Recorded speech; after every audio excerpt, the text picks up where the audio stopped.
doctor Juan Manuel Sáenz con su tema del día. 8 de la mañana, 6 minutos, 8, 6 minutos. Doctor Sáenz, bienvenido, buen día. Estimado Héctor, un gusto saludarlo a usted y a todos los oyentes de Halcón Radio. Bueno, doctor, ¿cómo encontró la vía hoy si no habían, oiga, ayer habían 3 accidentes de tránsito en el norte de Bogotá? Estaba totalmente colapsado la zona del norte, lo entendía usted perfectamente y no solamente usted, todos los que tienen que llegar a sus sitios de trabajo en la zona del norte de la capital y los del norte que vienen hacia Bogotá.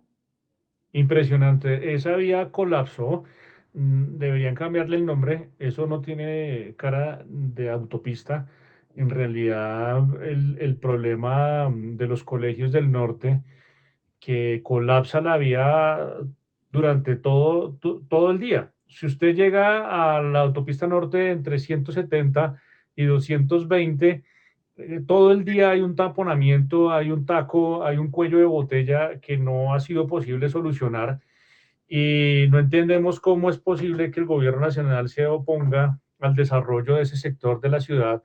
En realidad necesitamos vías que desahoguen el sector, necesitamos puentes vehiculares, rotondas, glorietas, pasos deprimidos, nuevas autopistas sobre la vía que ya está construida para que pues, podamos transitar por el sector sin ningún tipo de problema, porque en realidad esto es un tropiezo cada mañana. Todos los días es imposible pasar por ahí.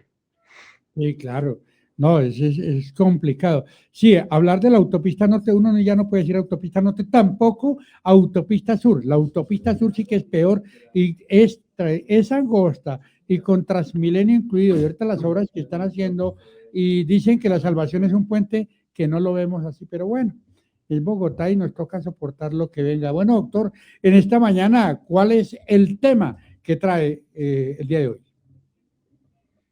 Bueno, es que yo estaba escuchando la propaganda bonita que le publican allá en Halcón Radio del gobierno nacional y es que ahí dicen que el Congreso de la República le tumbó la, la ley de financiamiento al gobierno nacional y que por tal razón, entonces amanecimos hoy con nuevos impuestos.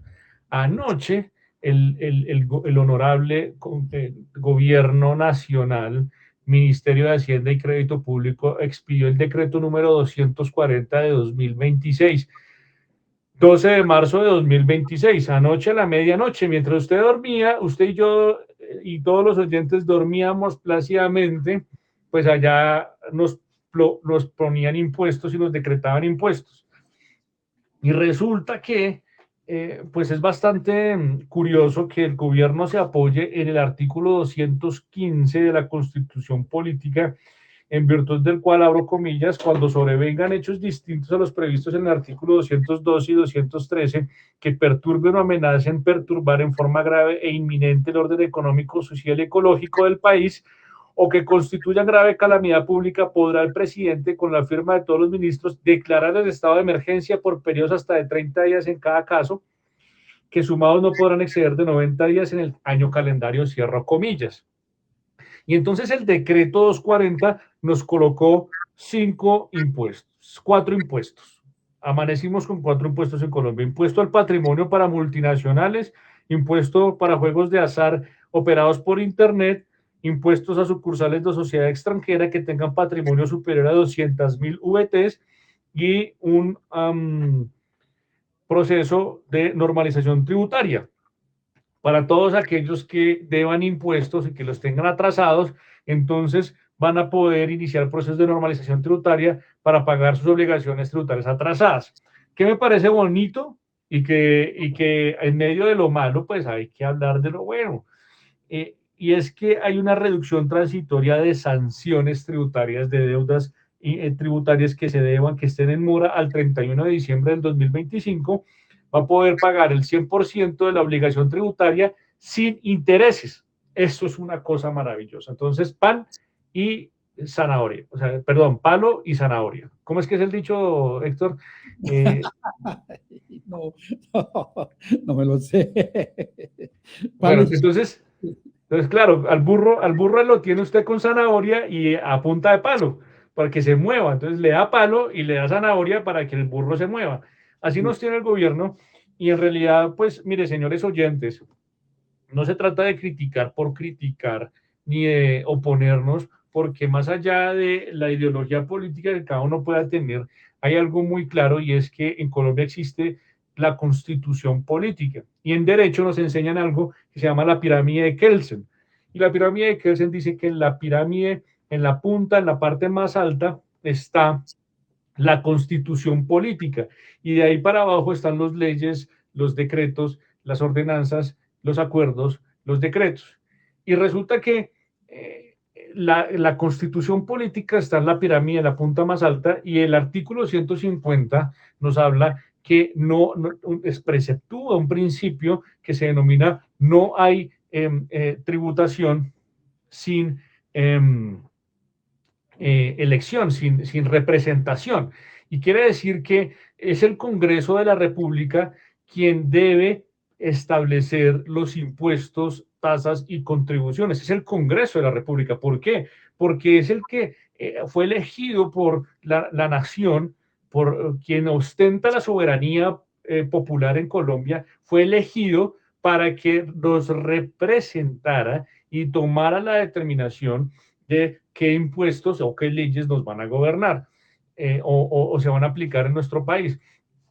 Y entonces el gobierno nacional pasa por encima del Congreso y como no tuvo Congreso, no pudo conseguir o configurar las mayorías para aprobar una ley, entre comillas, de financiamiento, sino que se la archivaron por falta de sustentación y por razones políticas, pues ahora amanecemos con una reforma tributaria expedida por decreto, amparado en un estado de emergencia, un estado de excepción, que son un estado de emergencia económica, social, que el gobierno decretó hace unos días, supuestamente por la ola invernal que afecta el departamento de Córdoba. Y digo supuestamente no porque no crea que las personas allí estén sufriendo realmente por una situación adversa derivada del clima o del fenómeno de la niña, sino porque realmente el gobierno tiene herramientas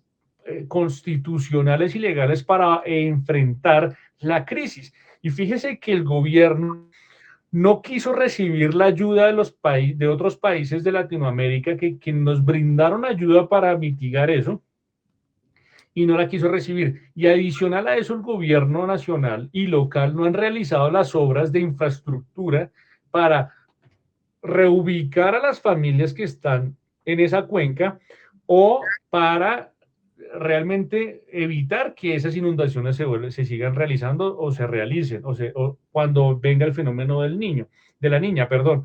Entonces, ¿era necesario decretar una emergencia económica por esa situación? Pues a mi manera de ver, no. Tampoco la situación de orden público que está enfrentando el gobierno nacional en el Cauca o en el norte de Santander, pues tampoco porque son situaciones que se vienen presentando durante muchos años. O sea, no es la primera vez que Córdoba se inunda por el fenómeno de la niña. Siempre se ha inundado.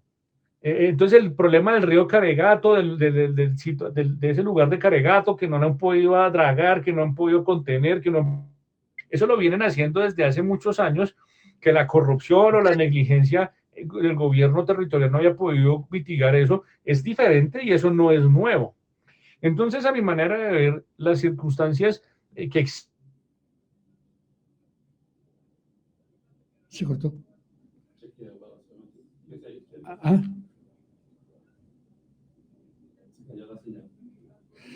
Se cayó la señal con el doctor. Ahí está, doctor. Siga. Entonces les decía que las condiciones o requisitos para decretar un estado de excepción prescrito en el artículo 215 de la Constitución Política, de mi manera de ver, no se han dado porque esas situaciones adversas vienen dándose desde hace mucho tiempo y el gobierno local y nacional han tenido las herramientas económicas, financieras, de infraestructura para mitigar esas situaciones derivadas del fenómeno de la niña. El fenómeno de la niña no apareció en el gobierno de Gustavo Petro. Eso ha venido dándose durante toda la historia de nuestro país. Entonces, mi análisis en este momento es que primero no se puede predicar de un estado de excepción de emergencia económica porque los requisitos no se han dado. Punto número uno. Punto número dos, el gobierno nacional no puede establecer impuestos nacionales para financiarse, porque lo que dice la Constitución es que los impuestos que se creen tienen que estar dirigidos a mitigar las situaciones o las causas que generaron la emergencia económica y social.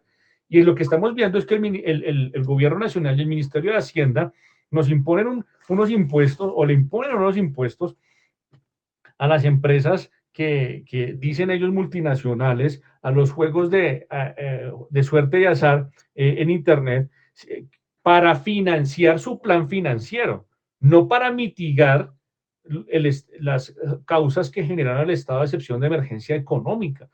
Es decir, el gobierno nacional tiene un problema de caja, de desfinanciación, tiene un problema de endeudamiento y tiene un problema de recaudo tributario. ¿Y cómo se soluciona ese problema?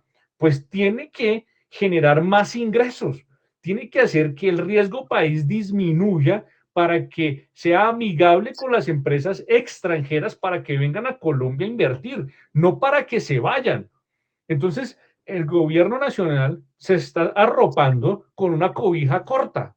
Si se tapa los pies, se destapa la cabeza, y si se tapa la cabeza, se destapa los pies. Porque al gravar con el impuesto al patrimonio a las multinacionales o a las sucursales de sociedad extranjera que tengan un patrimonio superior a 200.000 VTs, pues lo que está haciendo es que mañana no vengan o hoy mismo se vayan las empresas extranjeras o de inversión extranjera porque no tienen seguridad jurídica. Usted no se puede levantar hoy, 13 de marzo, como sucursal de sociedad extranjera, con un impuesto al patrimonio que es prácticamente confiscatorio y desear permanecer en Colombia. Esas empresas, usted va a ver, vamos a ser testigos en los próximos meses o en este año, si no cambiamos de gobierno, si sigue el oficialismo, si sigue la extrema izquierda radical heterodoxa manejando la economía de este país va a entrar en un declive económico monumental porque no va a tener recaudo económico. Es que ¿quién paga impuestos en Colombia? Pues las grandes empresas son las que pagan renta y pagan impuestos y generan la mayor recaudo tributario. Y si usted los afecta y los martilla y les impone impuestos que tienen un carácter prácticamente confiscatorio, entonces lo que va a hacer es que estas empresas se vayan. ¿Y qué va a afectar? El empleo, y qué va a afectar el consumo, y qué va a afectar el recaudo tributario. Entonces, este plan que está o este decreto que hizo el gobierno, pues es un decreto desacertado a mi manera de ver, porque no incentiva el desarrollo empresarial ni la inversión extranjera que tanto necesitamos y que tanto dinero trae a la economía para generar empleo y para pagar impuestos. Y fuera de eso, y con esto termino, está violando el artículo 150 de la Constitución Política, porque en Colombia hicimos un contrato social que se llama Constitución Política, que dice que no hay impuestos sin representación. Y el gobierno nacional está imponiéndonos unos impuestos sin que el Congreso de la República le apruebe, le autorice esa reforma tributaria. Y fuera eso, porque apenas quedan 5 meses de gobierno del señor Gustavo Petro y se denuncia pues que necesitan más dineros y hay que sacarlos de alguna parte. Y entonces, ¿en dónde están? Entre el bolsillo de los colombianos. Sumarían más impuestos de los que amanecieron hoy, doctor. Héctor, yo quisiera pedirle un favor y que usted pusiera la propaganda del gobierno nacional, donde dice que le pone impuestos a los ricos y somos los pobres los que somos beneficiados porque nos van a pagar la educación, el colegio, la seguridad privada y tal. Escuchémosla. A ver, vamos a escuchar. ¿Sabes por qué se declaró la emergencia económica y qué significa? El Congreso tumbó la ley de financiamiento aprobada en el presupuesto general. Ello generó un vacío en las finanzas públicas. El gobierno debía elegir entre endeudar al país o aumentar los ingresos tributarios, y optó por lo más responsable, más impuestos para los más ricos. Con estos recursos, el gobierno garantizará nuestros derechos fundamentales: salud, educación, seguridad, protección de la fuerza pública y de los líderes sociales, inversión y atención oportuna a desastres naturales. Más justicia, más derechos. Ahí está, doctor. Pues póngale cuidado. Cuando usted desarma la frase que ponen allí, dice, comienza con una pregunta. ¿Sabes por qué se decretó la emergencia económica? Y entonces una voz muy bella de una mujer. Y después aparece la voz de un hombre diciendo, el Congreso de la República no aprobó la ley de financiamiento. Fíjese que están conectando dos puntos importantes. En un estado de excepción con una falta de aprobación de la ley de financiamiento en el Congreso de la República. ¿Esas dos cosas se pueden juntar? No, no.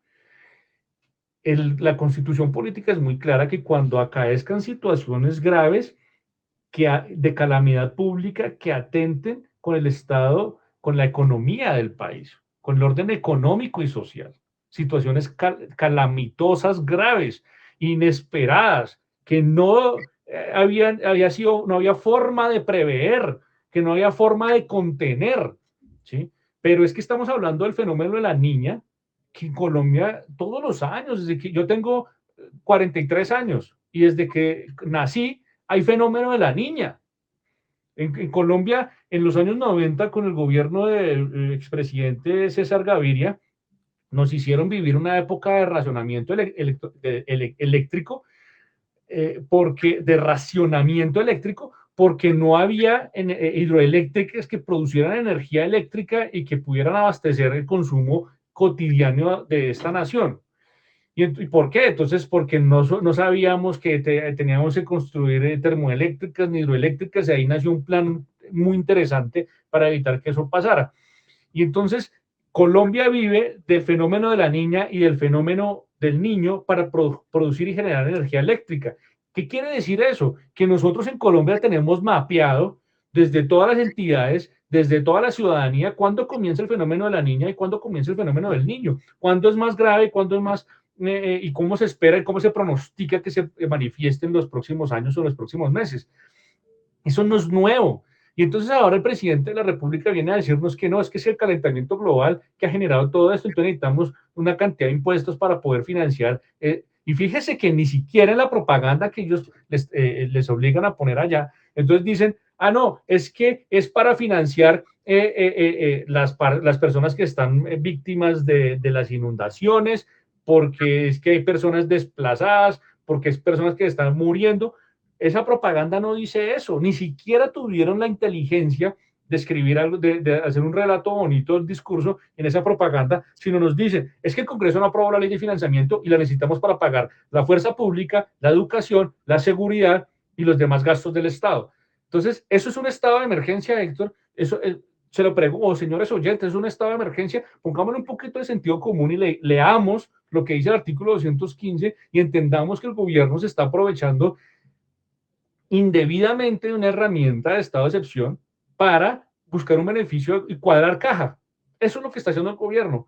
Y me parece, desde mi perspectiva jurídica, que eso es inconstitucional y se le va a caer en la Corte Constitucional. Hoy les vaticino, hoy 13 de marzo, que si no es en los próximos días, en los próximos meses, le van a decretar la inconstitucional. Y con esta perla cierro. Fíjese que el gobierno tira ese anzuelo al río. Entonces, o me aprueban mi decreto tributario para cuadrar caja, o me lo decretan inconstitucional. ¿Y cuál es el resultado político de eso? Si me lo aprueban y me lo dejan, cuadré caja. Y entonces paso con saldos a favor y cuadro el plan financiero que expedí hace pocos días. Pero si me lo niegan y me lo declaran inconstitucional, pues lo levanto como una bandera electoral en las próximas elecciones de junio de presidente y les voy a decir, si ven, Colombia necesita una Asamblea Nacional Constituyente para reformar el sistema constitucional porque no nos dejan gobernar a la extrema izquierda. No tenemos Congreso, no tenemos Corte Constitucional, hay un bloqueo institucional que no nos permite gobernar y necesitamos reformar esto. Con A gano y con B gano. Con cara y con sello gano. Cualquiera de las dos me van a salir bien. Entonces, como ciudadanía tenemos que pensarlo, porque no le podemos dar ese privilegio a este gobierno ni al que se viene del oficialismo para que siga con estas locuras tributarias que nos están alejando más de la riqueza y la estabilidad social que tanto están predicando. Ya los escucho decir que el país quedó en bancarrota. ¿De dónde va a salir el dinero? Bueno, Héctor, esa era mi reflexión del día de hoy. Noticias que pasan al día. Anoche pasó eso a la medianoche. Aquí está en Halcón Radio. Feliz fin de semana. Nos escuchamos el lunes.